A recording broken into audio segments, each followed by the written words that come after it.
continua a obrigatoriedade desse novo sistema do pré-registro antes da comercialização.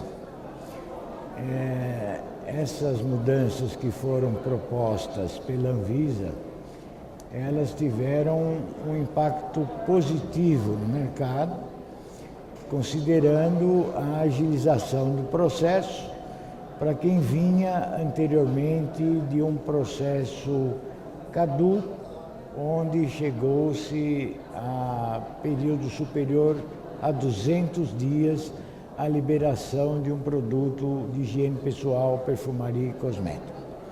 Então, a esperança sobre o novo sistema é construído sobre uma plataforma atualizada, moderna, pela Anvisa, nos deu uma expectativa enorme quanto o que poderia oferecer, abreviando um problema crônico que é o pré-registro antes da introdução do produto no mercado. Isso sempre ainda substanciado por uma lei de 1976, a 6360, que vai fazer 40 anos, que requer o pré-registro do produto antes da sua colocação em mercado. Então, voltando a falar sobre o novo sistema, o setor privado foi convidado a participar dos ensaios. Eu tive a honra de participar desses ensaios, desses trabalhos iniciais de teste do sistema, sempre com alguma relevância quanto a estar funcionando. Quando funcionava era muito bom. Infelizmente, por uma questão interna da Anvisa, esse sistema não teve o trabalho, não apresentou a facilidade proposta, e nós tivemos mais de 100 dias desde a sua introdução sem a liberação de nenhum produto de grau 2. Os produtos de grau 1 continuaram sendo notificados, e a proposta desse trabalho era que ajustes seriam necessários, como em todas as mudanças anteriores que a Anvisa fez. Nós tivemos várias etapas na modernização dos serviços de notificação e registro de produto, que sempre tiveram um período de adequação, de aprovação, de melhoria do sistema, como simplesmente acontece nas empresas quando há a introdução de um novo sistema. Entretanto, as dificuldades que a Anvisa posiciona foram superiores àquelas esperadas, e agora eu tive anteontem, a informação de que se achou o caminho correto. E então, proximamente, irão sair conforme foi planejado.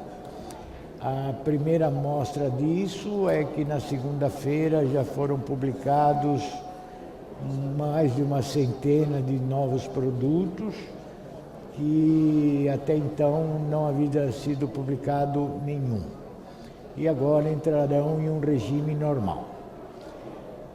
O novo sistema, ele, ao meu ver, quando em pleno funcionamento, ele realmente facilitará a vida das empresas, não bloqueando lançamentos como aconteceu anteriormente. Ele é bastante ágil, se utiliza não mais número de registro, e sim o número do processo, que é o que vai contar na rotulagem. A opção da empresa em ter o número de registro também na rotulagem é um critério dela, mas o importante será o número do processo.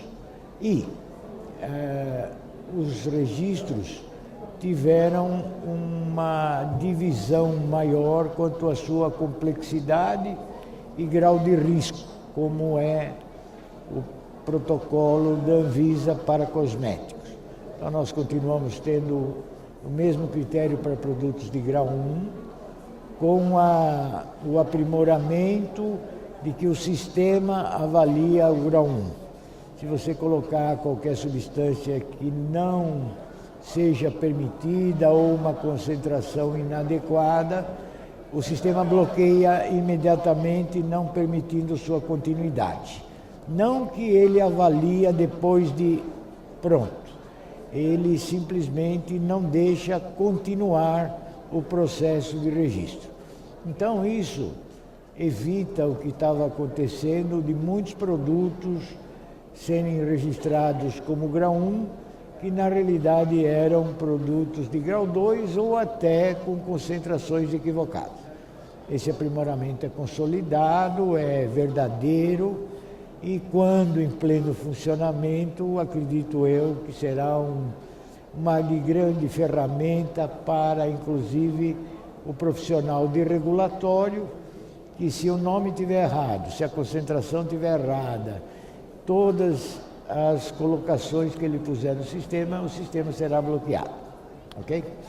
Muito bem, para os produtos de grau 2, cuja dificuldade enorme era o processo burocrático, se eliminou o papel, também tornando ele um procedimento exclusivamente eletrônico. Toda a colocação é eletrônica e os grupos de produtos tiveram alterações.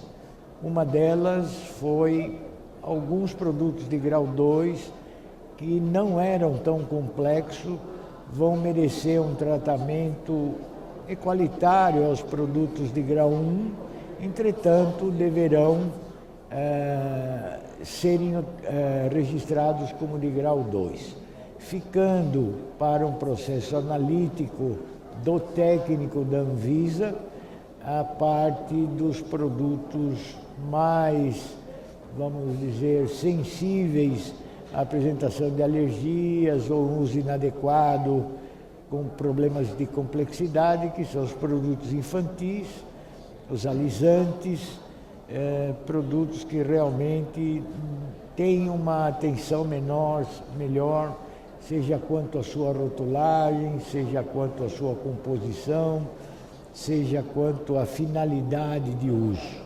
modo de usar inclusive.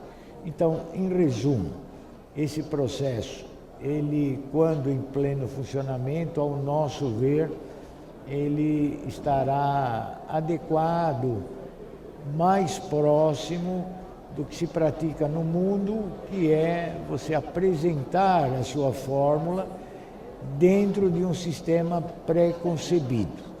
Não há pré-registro no mundo, salvo para produtos que são considerados produtos OTC, nos Estados Unidos, over the counter, que são os protetores solares, que também estão incluídos nesse grupo analítico da Anvisa.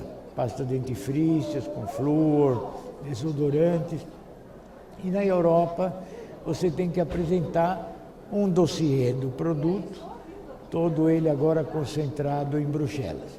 Então há uma grande proximidade, assim como um comparativo entre Europa e Brasil e Mercosul, vamos falar, porque essa é uma decisão que está embasada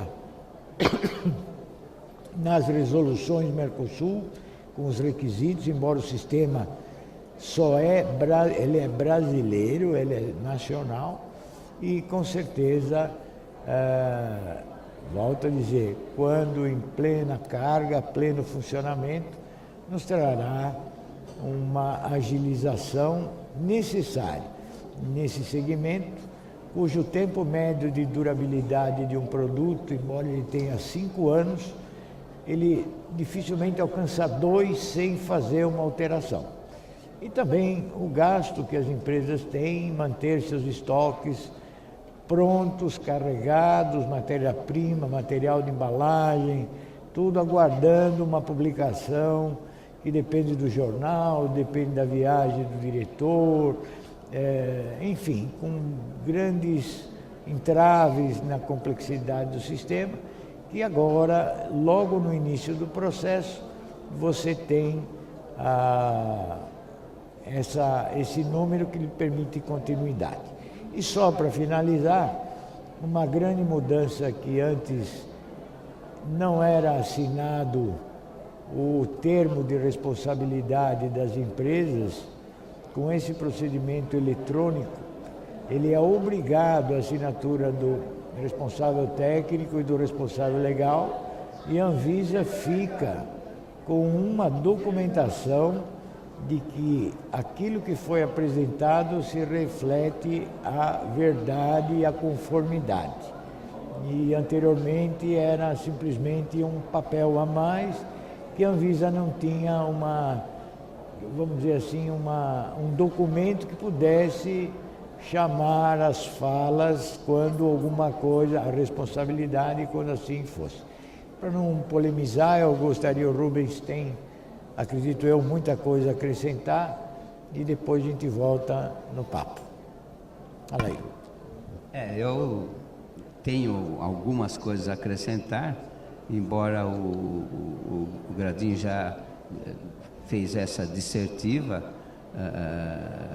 bem coerente, porque foram os fatos que aconteceram, mas eu acho que a Anvisa, na ânsia e numa coisa correta que o setor estava esperando muito dessa regulamentação, porque era um entrave para a cosmetologia brasileira, ele alterou algumas coisas que não sei se pode ser considerado pequenas ou não, mas isso criou mais um entrave nessa execução desses processos, não esquecendo das dificuldades do site da Anvisa, né? Muitas vezes fora de possibilidade de ser conectado, ou exatamente isso, às vezes por períodos muito grandes, e a Anvisa sabia disso, mas conforme o diretor da Anvisa, o coordenador, a Anvisa achou por bem, mesmo que não tivesse feito todos os testes possíveis, publicar essa RDC, que à vista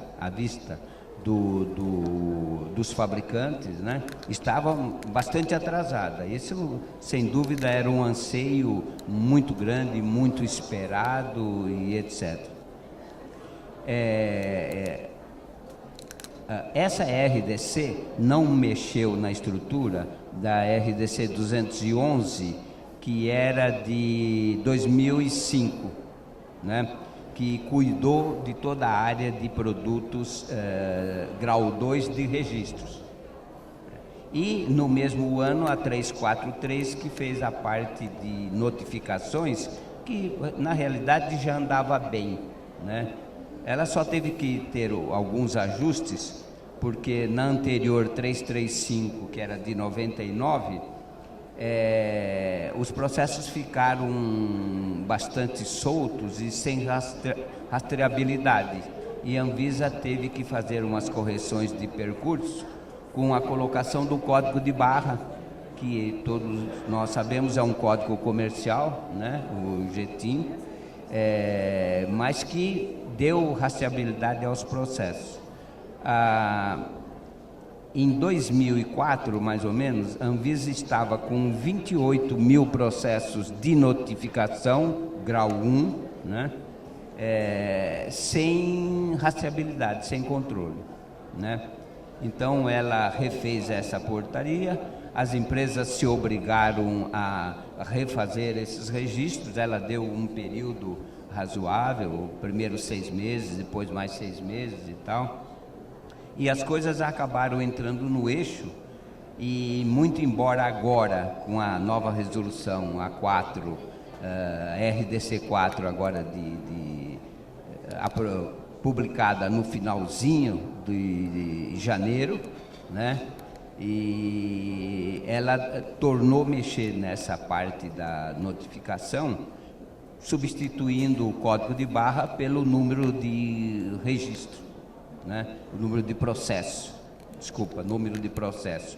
Então, foi uma coisa muito boa que aconteceu, mas na realidade o que chamou a atenção foram os registros, porque de repente de uma documentação às vezes farta, uma quantidade de documentos e papéis muito grande, que eram obrigados a ser protocolados em Brasília, papel, documento, e que demoravam aí 60, 90 dias ou 120 dias às vezes para liberar um registro e publicação no Diário Oficial da União, se tornou algo assim totalmente eletrônico, automático, né? E conforme a própria Anvisa, porque agora em abril a Anvisa fez por bem fazer uma apresentação dessa RDC, novamente, já havia feito em São Paulo, e ficou claro que a ideia da Anvisa era facilitar o exame desses processos eletrônicos pelos técnicos e funcionários da Anvisa, que são bastante experientes, e, por outro lado, deixar a maior carga de responsabilidade sobre as empresas, porque a Anvisa, com a 211 e com a antiga resolução 79, mais antiga ainda, ela acabou assumindo para ela essa responsabilidade de aprovação, porque ela dava o número do registro de aprovação com o aval dela. E agora, segundo a própria Anvisa, eles deixaram a maior responsabilidade em cima dos fabricantes, né? E o que aconteceu com isso? Eles modificaram algumas classificações de produto,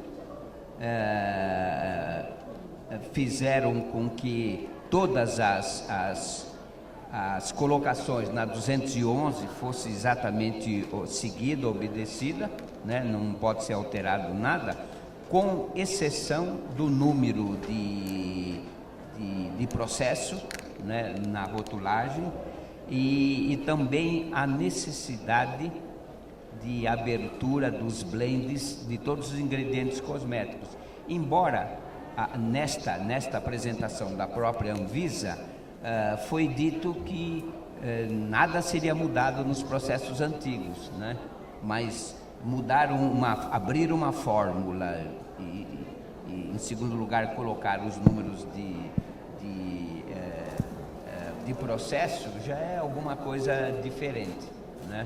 E outras pequenas coisas que aconteceram que realmente atravancaram, como o Gadin bem falou, o setor ficou preocupado, embora no início muito satisfeito, porque eles esperavam isso, nos igualou quase que ao primeiro mundo, alguma coisa, e a Anvisa sabia disso, mas por outro lado aconteceu esses entraves aí, nós ficamos quase que 3 meses sem ter a possibilidade de registrar os produtos e etc, né? Fora da consideração, só complementando, que os processos antigos ainda dormindo, né, na Anvisa e que foram aprovados rapidamente, teriam que ser renotificados, não é bem renotificado. 90 dias. Por 90 dias eles teriam que ser recadastrados, né?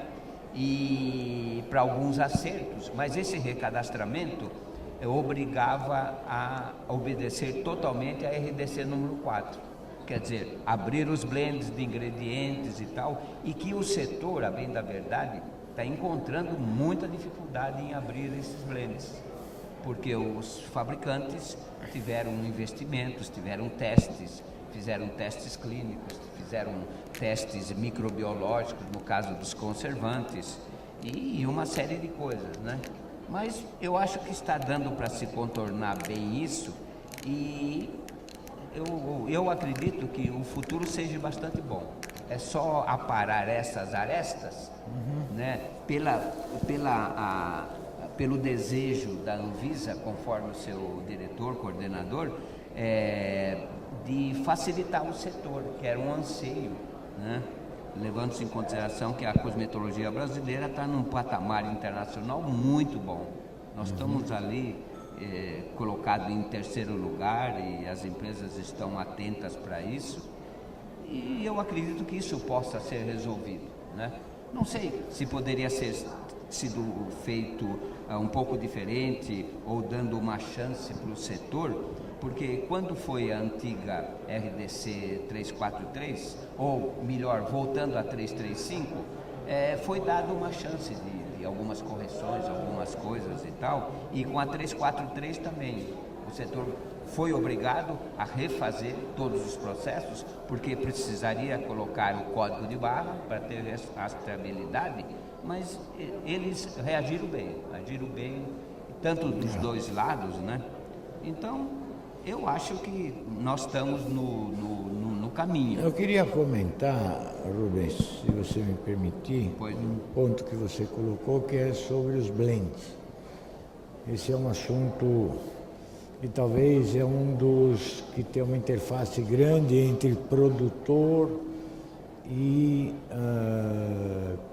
consumidor final, e fabricante final. A abertura dos blends para muitos empresários, ela tem sido de uma grande dificuldade. Sério? A Anvisa foi muito clara na sua colocação que mude de fornecedor. Infelizmente. Essa colocação eu já ouvi muito no mercado. Isso, ela foi que assim, é lamentável, né, eu acho? Não diria nem questão de lamentável, mas eu acho que todas as empresas deveriam ter uma interface melhor com seus fornecedores para que houvesse um entendimento. E quando houver a solicitação, abra a sua fórmula, o cara não vai abrir. Ninguém abre. Quem demorou 200 anos para construir uma coisa, ele não pode entregar rapadura. Claro. Entretanto, hoje o sistema da Anvisa, ele toca por substância. Você não cabe mais você colocar como era anteriormente, na horizontal, você colocar toda a composição de um blend. Certo. Então, o que eu acho que está havendo um mau entendimento nisso, inclusive tivemos uma conversa na ABC, Perfeito. onde eu tomei a liberdade de emitir a minha opinião. Eu acho que é a coisa mais simples de resolver do que parece.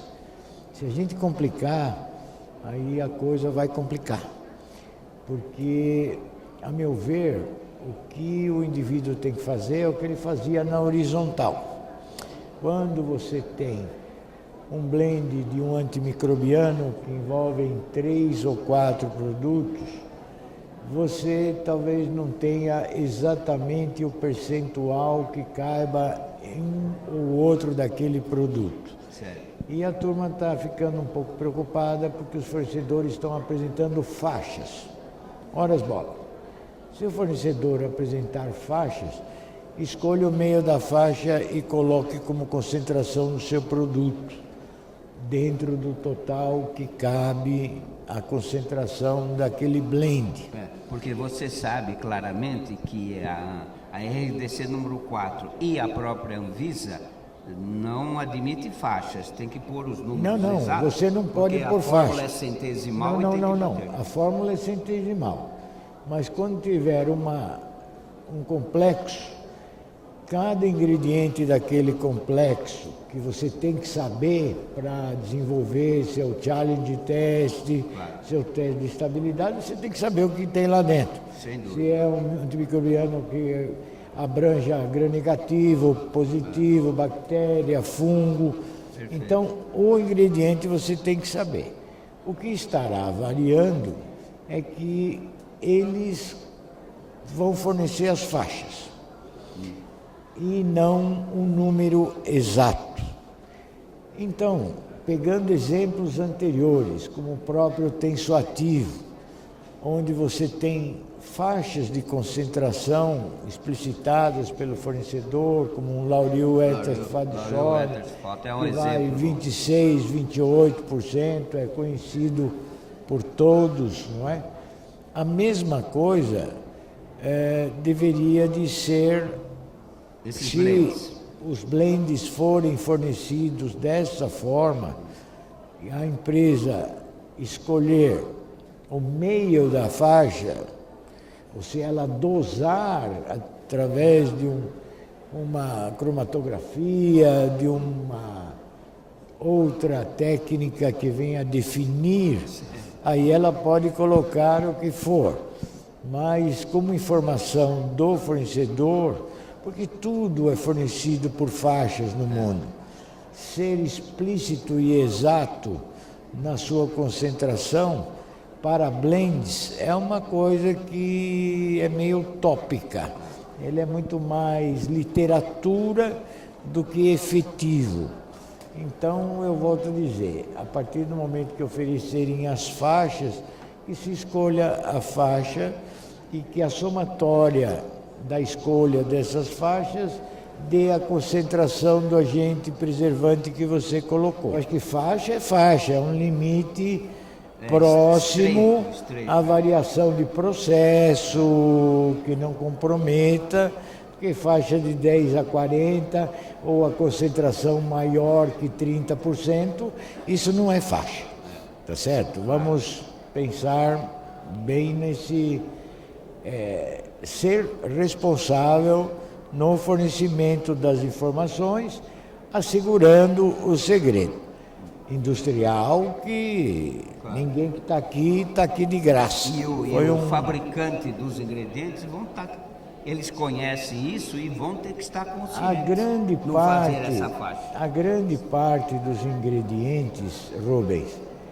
ela já pensa assim. As empresas estão conscientes que, claro, não, sim, sem dúvida. Se você pegar o próprio MSDS, Material Safety Data Sheet, de cada produto, ele de certa maneira já contempla o que tem aquela composição. Não talvez da forma como estamos falando. Porque isso é uma característica muito comum na Europa, até nos Estados Unidos. No Brasil mesmo, na FISCP, né? Você tem. Eu estou falando de aberturas de fórmulas, de ingredientes, de blends. Não isso é uma abertura, isso é vendido como uma mistura. Se você divulga os ingredientes da sua mistura, aqueles ingredientes que você divulgou, ninguém compra um blend de preservante sem saber o que tem dentro, claro. Como qualitativamente. Mas nada vai impedir o fornecedor de te dar uma faixa de concentração desse blend. Esse eu acho que é a solução mais prática. O que você está falando das resoluções, as resoluções funcionam assim. Ela é por ingrediente, ela não fala em blend. Então, pegamos um exemplo conhecido que é o parabeno. O parabeno você tem que ter 0,8% na mistura total. Tá certo? Essa mistura, nessas faixas, ela vai ter de atender individualmente que a somatória seja 0,8. A mesma coisa que aprimoramento das resoluções, vem se falando muito em contaminantes, tá certo? Inclusive a Anvisa tem publicado resoluções e depois retrocedido, aprimorado e voltado por causa dos contaminantes. Isso é um trabalho de Mercosul, não podemos trazer essa responsabilidade só à Anvisa, mas todos os países que o compõem, e erros acontecem. O importante é que todo erro que foi levado à vigilância, ele foi entendido e foi corrigido. Nenhuma das entidades que levaram lá, como a BPEC, não sei como foi a ABC, mas a BPEC sempre leva todas essas variantes, detalhes mínimos, que você não consegue o fornecedor. Ele fala, me dá o teor de um ingrediente que não tem. É muito impossível você ter isso. Certo. Então ele responde para você, esse ingrediente não faz parte dos meus contaminantes. Mas estando na relação, é um problema. Então essa troca de informações técnicas pós-publicação, a Anvisa tem acolhido todas as colocações feitas para o setor. Eu considero o trabalho entre o setor privado e a Anvisa bom. Né? Não, Acontece sem dúvida, que é muita coisa. Não tem dúvida. São, como você falou, 28 mil produtos aí, 28 e mil cada processos. um tem uma particularidade. Exato. Não é? Não pensar que tudo possa ser feito por uma avaliação técnica presencial é coisa de louco, isso não vai ser. E a Anvisa, por causa da lei, ela não pode suprimir isso. Sim. Porque a lei é Congresso, você tem que mudar em Congresso, já cancelaram o decreto, então isso melhorou bastante, já não tem mais pH de shampoo infantil 8, né? Agora ela manteve a 6.360, né? Não, a 6.360, ela não fala desses pHs. Mas, eu sei. Ela não Nesses fala. detalhes não, mas Não é detalhe. E o problema do decreto era o fala. detalhe. O decreto fala. Graças a Deus, depois de muita briga, ele foi embora. Exato. Como um resumo do assunto dos blends, as listas positivas são boas, refletem o que se fala no mercado internacional, são um pouco desatualizadas, porque a gente espera a comunidade europeia sair Pronunciar, né? e depois nós vamos atrás. Não temos a mesma relação com os Estados Unidos não publica nada, a responsabilidade é toda do fabricante. Eu digo aqui que se deixasse tudo por conta do fabricante, seria, talvez, na minha opinião, temeroso, considerando que nós temos fabricantes e fabricantes. Então, eu acho que o Brasil ainda não está preparado para essa abertura plena e está no propósito da Anvisa, suportada por uma lei, de facilitar o processo de registro, desde que funcione. Se não funcionar, se desligarem a tomada toda hora lá, nós vamos ter de protestar. E na realidade disso que você falou, a gente vê essa grande preocupação da Anvisa. Ela está preocupada Claro. com essa qualidade, com essa segurança principalmente, né? Então, A segurança da Anvisa, Rubens, será quando a Anvisa monitorar mercado. Não é monitorando fórmula, colocando em fórmula em computador e mandando eletronicamente que você vai assegurar alguma coisa. É monitorar o mercado, pegar o produto no mercado, analisar o produto como se faz no mundo. Que com a publicação dessa RDC 4 é o que ela disse que vai fazer. Ela vai monitorar o Você mercado. falou bem. Ela é o disse. que a RDC fala que vai fazer. Exato. Mas precisamos ver se vai fazer. O único estado que tem um monitoramento razoável é Minas Gerais. Minas, porque eles começaram lá, né? O único que tem um monitoramento. Muito embora, você sabe, eles tiveram muita surpresa lá. Lógico que tem. Lógico que tem. Tiveram E a turma coisas- sabe que está fazendo coisas coisa incríveis. errada. A turma sabe. E a Anvisa, claro, A turma fica... põe número de registro que não existe, responsável técnico já morreu. Faz. Notificação que era registro. Notificação que era registro. E uma série de coisas. Então, nós temos um pé na cozinha também, né? Tá. Então, não somos perfeitos. E certo? eu, desculpa, deixa eu comentar uma coisa com você. Já demos muitas demonstrações de pé na cozinha. Logo que a 335 notificação foi lançada, logo, algum tempo depois, o Dr. Vecina estava na diretoria geral e isso foi em 99, 2000 e 2001 e eu estava na presidência da ABC e estava em Brasília para uma reunião, acho que Mercosul, alguma coisa assim, E eu fui chamado no gabinete da Gerência Geral de Cosméticos e que eles estavam inspecionando, examinando os processos de notificação e estavam muito preocupados porque muitos daqueles processos eram registros, né? E que o diretor-presidente estava muito aborrecido. Nós acabamos indo falar com ele e coincidiu, eu estava em Brasília, né, da ABC, e de Brasília mesmo, eu falei, olha, nós vamos ver, né, as entidades responsáveis vão ver isso, eu não sei o Não que adianta, dizer. coitado da entidade, não faz, quem faz eu é sei. Deixa eu te é o explicar. Zé lá. Eu do Rio mesmo, eu liguei para a BIPEC, né? Falei, olha, está acontecendo isso, um negócio desagradável. A gente fez uma reunião em São Paulo, voltamos imediatamente com o presidente da BIPEC, o João Carlos Basílio, e fomos falar com o Dr. Vecina, né? E a Anvisa sabia quem que estava fazendo isso, qual era a empresa, qual era o escritório, tudo.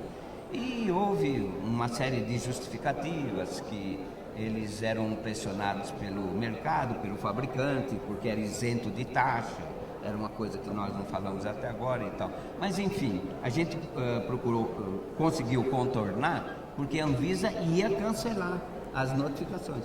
A 335, ela ia cancelar.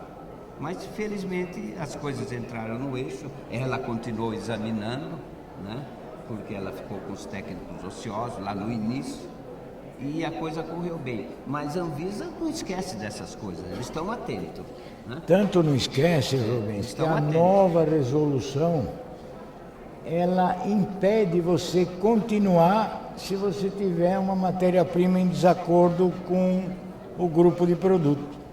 Você não consegue pôr mais lá um ingrediente que não pertença àquele grupo de produto, entendeu? Porque eu acho que a Anvisa está, às vezes, um pouco ansiosa demais, às vezes falar sobre substâncias que ainda estão sob análise, de que aquelas substâncias não são seguras, e depois colocar no último parágrafo que ela está em análise. Ora, bolas, se ela está em análise, ela não pode falar que ela é segura ou insegura. Verdade. Eu sei que agora tem um documento apresentado pelas entidades, principalmente sobre o ácido glicílico, feito de forma extremamente responsável, por profissionais responsáveis e que tentam apresentar para a Anvisa uma forma de avaliação idônea de que o produto é seguro ao consumidor. Porque eu acho que houve uma precipitação de informações sem entender o suficiente. A mesma coisa que durante muito tempo a carbocisteína teve também a sua restrição na Anvisa, e hoje a carbocisteína é um produto aprovado. Essas coisas são cíclicas. A única coisa que eu acho que a Anvisa precisa entender que existem hidróxido de sódio, soda cáustica, também sendo comercializado no mercado. Embora não soltem mais de 0,2 de formol, ele deixa a mulher careca, se for mal aplicado. Então isso não está assim também, todo esse foco sobre essa alternativa, ácido glioxílico, carbocisteína, ela não mexeu naquilo que é consolidado mundialmente e tal. Então, eu acho que o Brasil não pode vetar um produto que no mundo inteiro ele é utilizado. A escova brasileira, ela é usada no mundo inteiro. Nos Estados Unidos Miami tem 500 mil lá. Na Europa, em Portugal, tenho clientes em Portugal, todo mundo faz com carbocisteína e com ácido glioxílico. Soda já era, potássio já era. Então Então, eu acho que a gente não pode ignorar isso e nem generalizar o dolo que um produtor que vende um produto idôneo vai num cabeleireiro e o cara derruba 100 ml de formaldeído dentro e aplica. E não existe nada que combata isso. Eu tive funcionário que disse, eu posso morrer, mas eu não abandono o formal. Porque ele mudou a minha vida. Eu não apregou isso, condeno. Mas o formal está disponível no mercado. Quem não faz com formal, o cara adiciona formal, está aí. Então, esses contextos precisariam talvez ser melhor amarrados e não condenar antecipadamente ninguém. Mas o que eu queria comentar com você, por tudo isso que você falou, é que a Anvisa está atenta, né, e se preocupa com essas legislações. É justamente não, a legislação, Rubens, eu não que tenho você problema. O que eu acho é o monitoramento de mercado, Sim, sem dúvida. não monitoramento do regulatório na Anvisa. Certo. Ir no mercado, captar esses caras, analisar eles e cancelar o registro se ele estiver em desacordo ou aprovar quem está aprovado. Você Esse tem é o informação do que aconteceu finalmente no monitoramento de Minas Gerais? Tenho algumas informações, como sempre, Minas Mas muito deu bem. esse resultado que você está apregoando? Deu o que eles- monitoramento de O mercado? monitoramento em Minas, ele remete para a Anvisa e a Anvisa manda para o INCQS analisa e o lote é retirado de mercado. Aprendido. Isso tem que ser feito. Quem fizer fora do lugar onde deveria ter feito, tem que pagar por isso. Certo. Senão, a turma faz o que quer mesmo. É. Não tem jeito. Infelizmente. Inocentes pagam por pecadores. Vamos torcer para que esse monitoramento venha conforme a RDC. A própria população, as entidades de proteção e defesa do consumidor, se preocupassem com isso de forma adequada e própria, coisa que não tem sido feita até agora, se critica, se levanta poeira, mas não se dá números. Isso é muito ruim, isso é sensacionalismo. Eu acho que Mas tem que ter monitoramento efetivo, como existe no mundo. Pode ter Se você furou, você vai pagar por isso. Pode ter um trabalho bom também as próprias associações, as entidades representativas, a ABC, eminentemente técnica. Acho que o papel da ABC, que é um papel de instruir, disseminar conhecimento, eu acho que fazer o cara praticar as boas práticas é um super papel. De você disseminar o que é possível, como é possível. Agora, controlar o meu sócio, eu não acho que é um bom papel. Eu acho que isso paga o governo para ele fazer isso. Esse comentário é o seguinte: é a Anvisa divulgando a tecnologia, boas práticas. Sim. Isso leva a uma forma ética profissional, do profissional que adotou isso. Que a gente aprovar imagina isso. que todos sejam Pode, éticos.